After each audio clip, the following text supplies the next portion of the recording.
Do you like the Game Boy? So do I.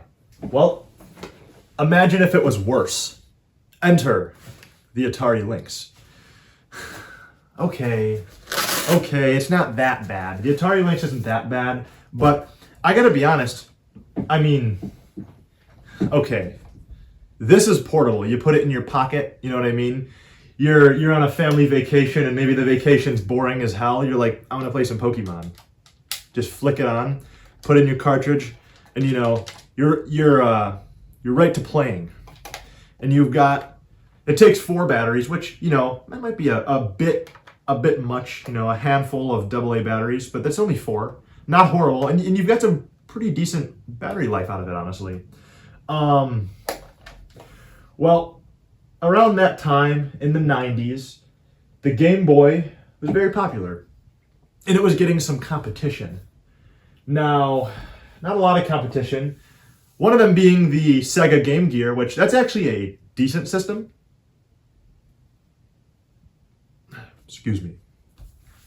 I would say the Game Gear is a decent system, but again, I think the Game Boy is just so much stronger than all of this. All of its competition just pales in comparison to the sheer grandeur of the Game Boy, released in 1989. The Game Boy was released in 1989. It saw commercial and critical acclaim. But yeah, I actually have a Game Gear, but so this is a funny story. I got a Game Gear when I was like 12 or 13. I can't really remember. I think I was like 12 or 13, and I didn't take very good care of it. And it was the rare model.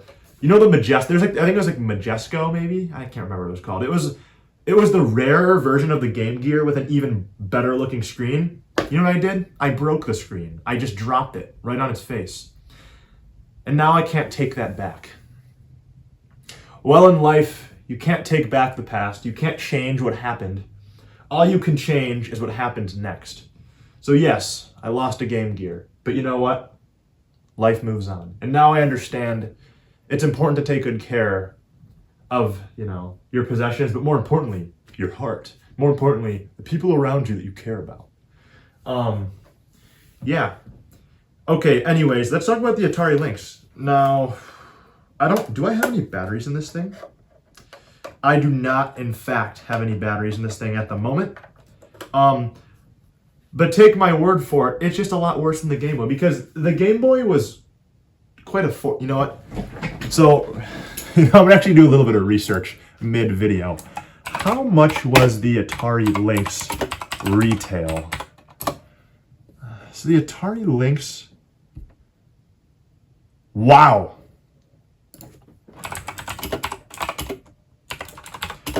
I don't, you know, comparison is the thief of joy, but let's do a little bit of comparison, guys. I'm sorry. Wow.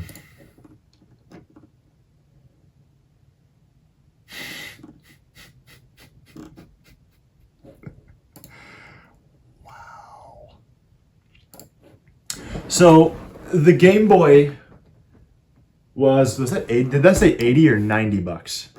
Yeah, the Game Boy was 90 bucks. It didn't cost as many, it didn't require as many batteries, so we were saving even more money for the battery power. And then it also came with a game, so you didn't have to buy a game. It came with Tetris, and Tetris is fun and addictive, and everyone likes Tetris. Tetris is fun. For 80 bucks. And it had a pretty decent battery life. This thing, though,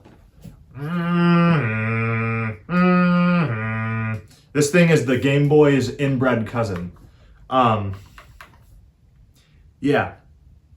It was 180 bucks. And I think this thing's lifespan is only like a couple hours. And also, dude, it takes 6 AA batteries. And on top of all that, what do you get for doing all of that? Well, you do get a screen that is actually lit. That's +1 on the Game Boy. And it's in color. +2 on the Game Boy. And the graphics are superior. Superior. I was saying superior like the Pokemon. Superior. But all that's great, but I gotta be honest, if you don't have fun games to play on it, then who gives a shit? This thing has a lot of fun games to play on it. And this thing, you take like a couple. You got the likes of, you got so many fun games on Atari Lynx. You got Miss Pac-Man, and you got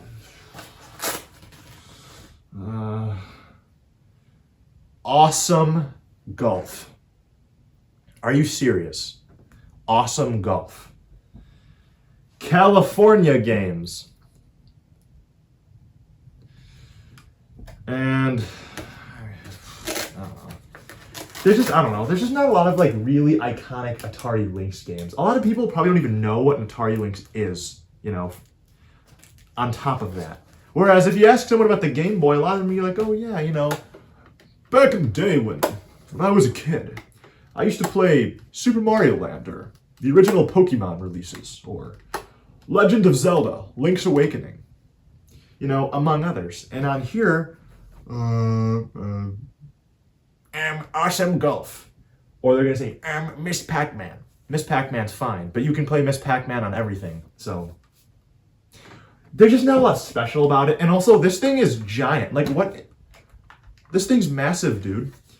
Like, really. And I know what you're thinking. Well, the Switch is massive. Well, there's fun things to play on the Switch. And multiple fun things to play on the Switch.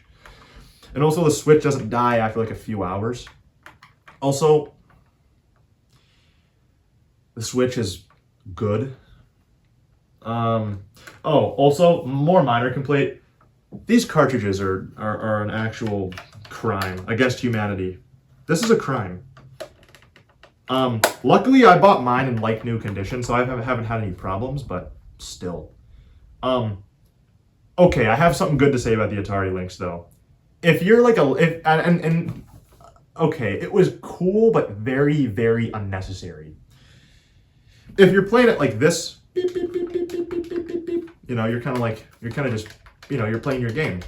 If you would rather have the analog or the D-pad on the other side, you could press flip, and the screen would flip, and you could play it like this. So you might be thinking, what the hell are you doing, dude? You're holding it upside down. Well, technically, I'm not. There is no way to play this thing upside down. Well, I guess this would be kind of like upside down. But, yeah. Seriously.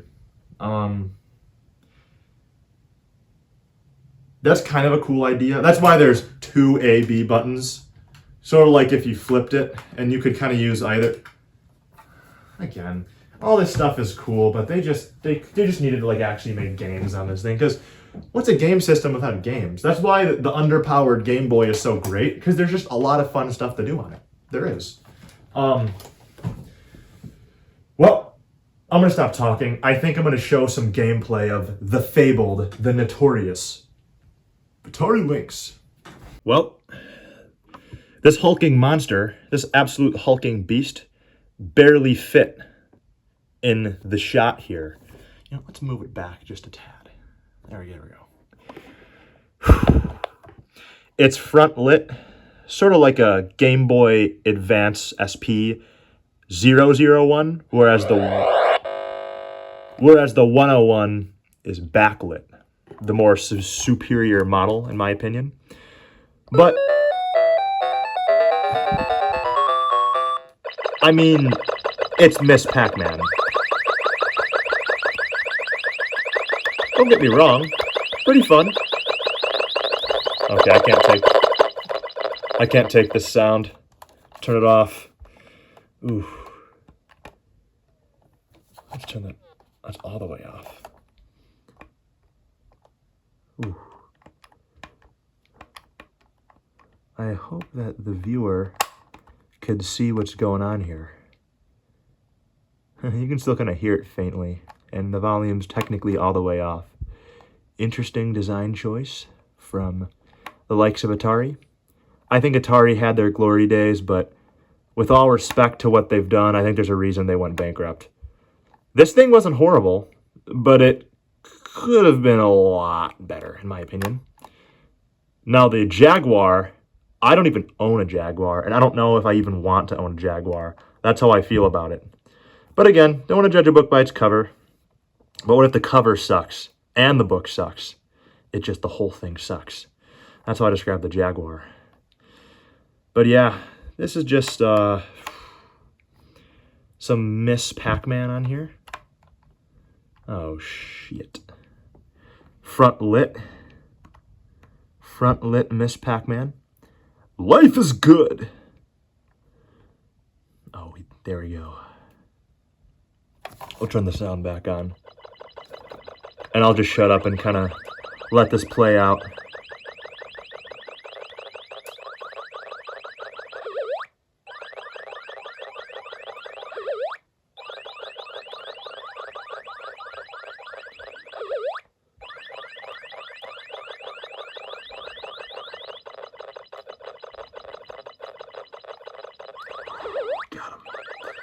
Got him.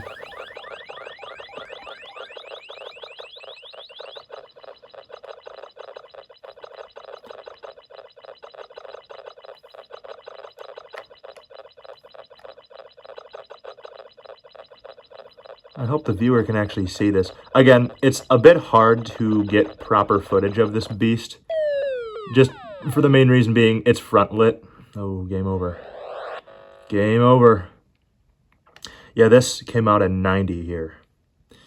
But, yeah. Oh, wait.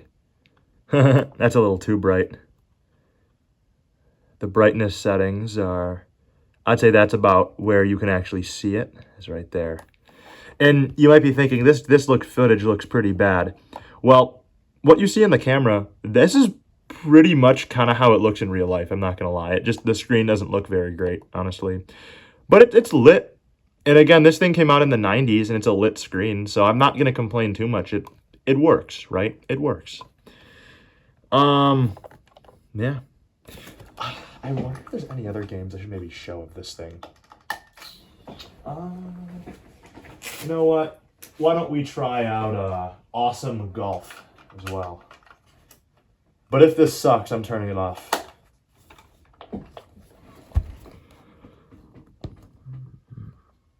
Awesome Golf. Let's play Awesome Golf. No.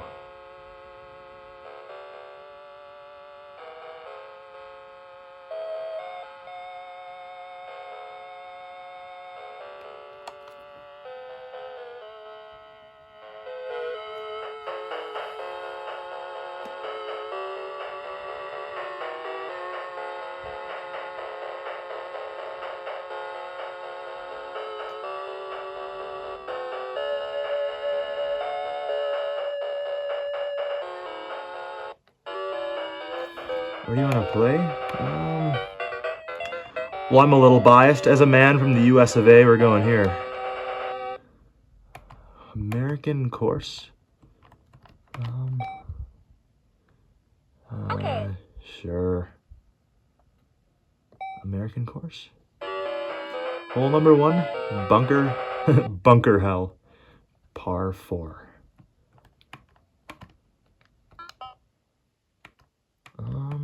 There seems to be a lot of different clubs, and again, I'm not familiar with golf very well outside of Mario Golf Toadstool Tour. Mario Golf Toadstool Tour is a great game. Outside of that game, I'm genuinely not super familiar with how to play actual golf. I don't know if that was the right choice. I guess we'll go with it though. No, I don't even know what I'm doing here. You asshole.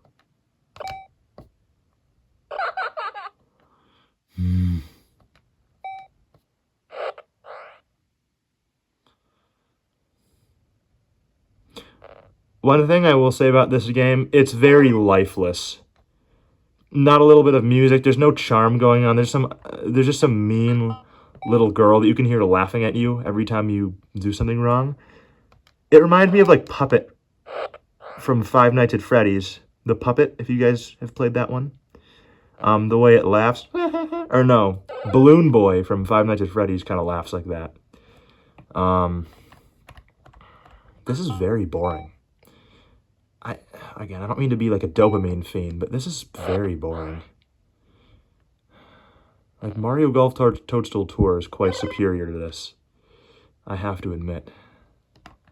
I don't really know what exactly is going on. But we got one in. In the cup. Well, this is very boring. Yeah, I'm not going to say there's nothing to play on this thing, but I got to be honest, there was so much love and heart and soul that went into a lot of these Game Boy classics that are simply missing in these Atari Lynx games. Being a bit biased, I've literally only played 2 of these. So, again, I could be wrong. Maybe this thing does have a handful of special games, and I'm just being rude to the Lynx. So to the guy out there who enjoys the Lynx, I'm sorry. I hope you enjoy the Lynx. I just kind of don't. I'm not going to lie. But yeah, it's not a bad system. I think it's fine. But back in the day, I would have much rather had a Game Boy because, well, there's just a lot of stuff to do on this unit, man. You've got Pokemon, Mario Land, you got Zelda, you got Metroid, among many others. And you've got stuff like Tetris and, there's some Castlevania and like Contra ports on there. And there's a lot of other, original games to play on this beast. So I personally just don't really understand why one would have picked up the Lynx over the Game Boy. It's sort of like the console race, it's like they just want to get, who's got the most power. Well, power doesn't matter if there's no soul, man. There's no heart in the games. But yeah, I'm just yapping now. I'm going to flip the angles again here. As a collector, I'm going to say you should have no problem skipping out on the Lynx. If you've already got a lot of the really great stuff like the Game Boy, the Genesis, Super Nintendo, N64, GameCube, all those great ones, all these classics, even the Saturn. The Saturn didn't sell well, but I still think it's a good system. I still think it is the weakest out of the trilogy, or the weakest of the 3 main systems in that gen being N64, PS1, and Saturn. I still think the Saturn's the weakest one, but it's still a good system that is worth picking up. Yeah, guys, if you really need a Lynx, I'm not going to stop you. But if it's a Lynx or a Game Boy, there's no question. I would 100% get a Game Boy first. 100%. Well, that's it. I've got to get out of here now. Goodbye.